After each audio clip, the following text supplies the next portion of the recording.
You guys asked us relentlessly for this video, and we're so excited to partner with Adobe to bring you some of our favorite tips and techniques on shooting better mobile photography using Lightroom Mobile.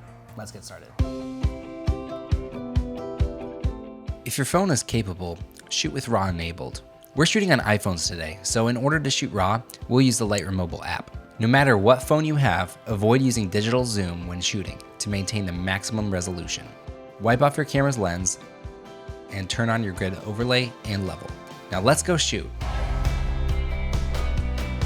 With the grid and level as your guidelines, keep the lines in your frame level. Another thing we like to do is adjust our white balance before we shoot because we want the whites in our images to be true to how they look to us in real life. We can do this with Lightroom Mobile by switching the shooting mode from Auto to Pro and picking the mode that will best help you achieve that based on your environment. We can choose from Auto, Tungsten, Fluorescent, Daylight, Cloudy, and Custom. We like using the eyedropper to set a custom white balance by filling the frame that pops up with a neutral color, preferably on the grayscale. Now, since our style is a little moodier, we err on the side of slightly underexposing our image. To do this, we tap on the screen and drag our finger to the left. Regardless of your preferences, set your exposure to your desired brightness before you shoot.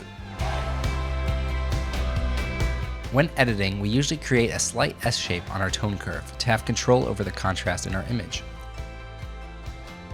What's really cool about this app is we also have the RGB channels separated into their own curves for more fine-tuned adjustments with color balance or even cross-processing techniques, but that's beyond the scope of this tutorial. Since the tone curve adjustments made our image a little dark, we'll click the Done button and make some adjustments to the highlights, shadows, whites, and blacks. These give you a lot more control over how your image looks, rather than only adjusting the exposure or contrast levels. We typically like to bring the highlights down to retain more information. Likewise, we lift the shadows to bring more detail into the darker areas of our image.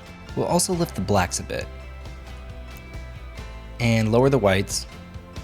Now we'll lower the overall contrast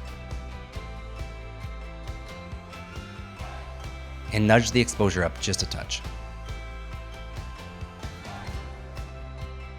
We can also make adjustments to the HSL sliders to get the colors exactly where we want them. In the color menu, we'll click Mix. We have sliders for each color, so you can craft your tones to match your style. We usually like to adjust the hue and saturation of the oranges, yellows, and greens, but feel free to make your own adjustments.